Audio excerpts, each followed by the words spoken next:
rise today to congratulate Chairman Barrasso and Ranking Member Carper on their introduction of the EPW Committee's 5-year infrastructure bill, the America's Highway Infrastructure Act. Back in Indiana, as a member of the state legislature, 2017, we did what some states are doing, many haven't yet. We actually did a long-term road funding and bridge infrastructure bill. As a Main Street entrepreneur there, and just my third year in the state legislature, we accomplished things that nobody said could get done, because we made the case that for the crossroads of America, we needed to make sure our roads and bridges were going to be there in safe shape for future generations. No matter where I'd go, I'd hear almost everyone unanimous about wanting better roads and bridges.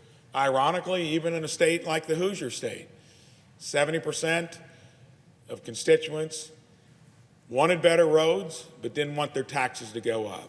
We had to make the case, and it wasn't hard for me to do as a fiscal conservative, that if you're in a state like Indiana and your comparative advantage is the crossroads of America, why wouldn't you want a tangible asset to be in good shape that everyone can enjoy?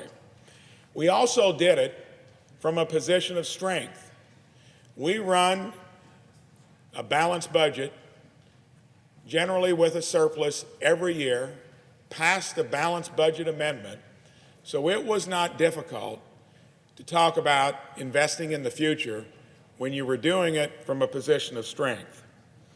In fact, this last year, we had almost a $400 million surplus and a cash balance of over $2 billion.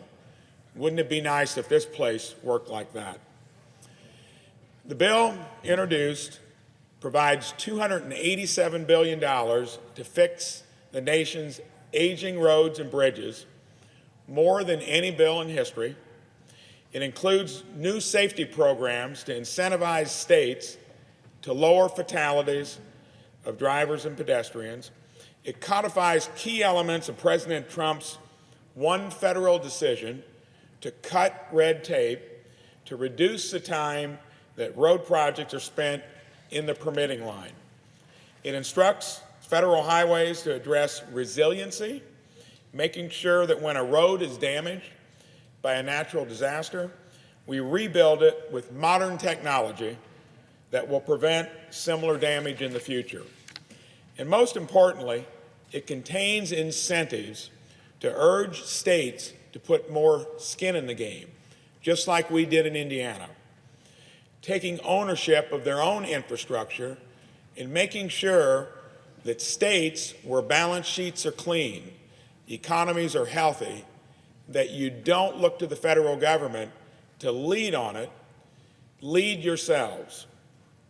This bill contains a proposal I introduced last week called the Crossroads of America Act to provide $150 million that will be competitively awarded to states who will bid for the highest state match for federal dollars.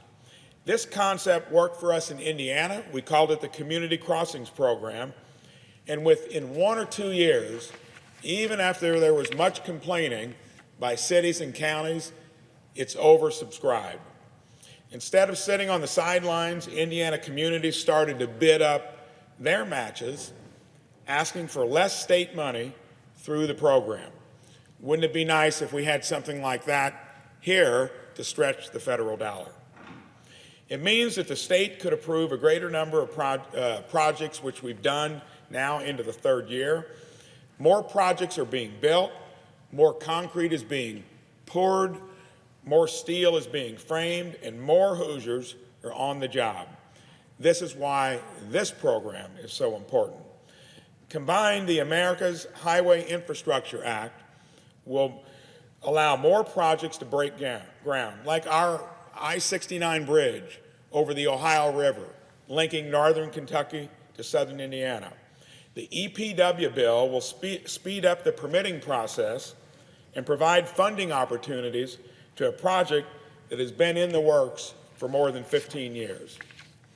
Over the next several weeks, we will continue our robust committee work, starting with a markup of the chairman's bill tomorrow in EPW. In committee, I will stress the importance of fully paying for this 5-year bill.